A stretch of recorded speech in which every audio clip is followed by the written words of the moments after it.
ایک تو رات گزری جو مبارک رات تھی جس کو شب برات کہتے ہیں اور جس میں صرف 3 عمل مسنون ہے۔ نمبر 1 رات کو عبادت کرنا، اللہ سے اپنی مغفرت مانگنا، اپنے مردوں کو ثواب پہنچانا۔ نمبر 2 قبرستان جانا بشرطے کہ وہاں بے حیا بے پردہ عورتیں نہ پھر رہی ہوں، لہذا جس کو ہمت ہو 12 بجے 1 بجے رات کو چلا جائے۔ بھائی آج کل تو شام کو اور 9-10 بجے رات تک تمام عورتیں بھری ہوتی ہیں۔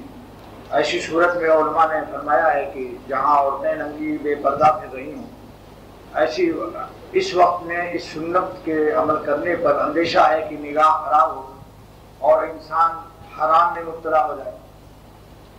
آنکھوں کا گناہ جو ہے اس کو یہ معمولی نہیں ہے۔ زین العین النظر، بخاری شریف کی حدیث ہے کہ آنکھوں سے کسی کو کسی لڑکے عورت کو یا کسی نامحرم عورت کو دیکھنا اور مزے لے لینا، اپنی نظر کو ٹھہرا دینا، یہ سب زین العین کیا ہے؟ یہ آنکھوں کا زنا ہے۔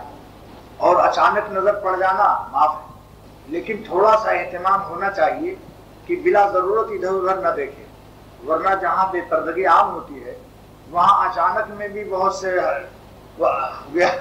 100 نظر اچانک کی اگر پڑ گئی تو پھر کتنا نقصان پہنچے گا سوچو بھائی۔ اچانک نظر سے بھی تو نقصان، گناہ نہ ہونا اور چیز ہے مگر نقصان پہنچنا اور چیز ہے۔ اچانک نظر پڑ جاتی ہے تو وہ نقصان پہنچتا ہے یا نہیں؟ بتاؤ بھائی۔ تو معافی تو اور چیز ہے مگر اچانک نظر سے دل میں زہر آ جاتا ہے، اس کے بعد پھر 2-4 اگر کہیں اچانک نظر پڑ گئی تو پھر وہ دیکھنے ہی لگے گا۔ اس لیے جہاں تک ہو اچانک سے بھی بچنا چاہیے، سمجھے؟ اچانک میں شیطان کی چینک ہے، چینک سانسیں چائے کی کیتلی کو کہتے ہیں چینک۔ تو ایسی صورت میں قبرستان بھی نہیں جانا چاہیے جہاں کی جس قبرستان میں بے پردہ عورتوں کو قبرستان میں جانا منع ہے۔ سیدھی بات یہ ہے، شریعت منع کرتی ہے کہ خواتین قبرستان میں نہ جائیں۔ تو 2 سنت ہو گئی، 2 بجے رات کو اٹھ کر کے کسی کی شوق کسی کی ہمت ہو بھائی پہنچ جائے وہاں۔ تیسری سنت کیا ہے؟ دن میں روزہ رکھنا، اور یہ سنت روزہ رکھنے کی صحت مند لوگوں کے لیے ہے۔ بعض لوگوں کا لو بلڈ پریشر کا مرض ہوتا ہے، کسی کو شوگر کا مرض ہوتا ہے، ایسے لوگ بھی ہیں کہ ان کا رمضان میں بھی روزہ رکھنے سے ان کا خون گاڑھا ہو جاتا ہے اور بے ہوش ہونے کے قریب ہو جاتے ہیں۔ ایسے لوگوں کے لیے روزہ معاف اور ان کو فدیہ دینا پڑتا ہے، یعنی 2 سیر گیہوں کی قیمت ادا کر دیں غریبوں کو۔ جب یہ امید ہو کہ یہ ہماری طاقت دوبارہ بحال نہیں ہوگی، اور اگر بھائی یہ ہے امید کہ اس سال اچانک بیماری آ گئی آئندہ قضا رکھ لیں گے تو پھر قضا رکھنا واجب ہے۔ لیکن بعض بیماریاں ایسی لگ جاتی ہیں کہ جس سے شفا کی امید کم ہوتی ہے، وہ پھر لگی رہتی ہے۔ تو صحت مند لوگ رکھ لیں، بوڑھے ضعیف جن کے دماغ میں ذوف ہو، دل میں کمزوری ہو، وہ کی رمضان کے فرض ہی ادا ہو جائیں، بس اللہ سے یہی وہ دعا کریں کہ اللہ تعالیٰ فرض روزہ ادا کرا دے۔ بہرحال 3 سنت ہے۔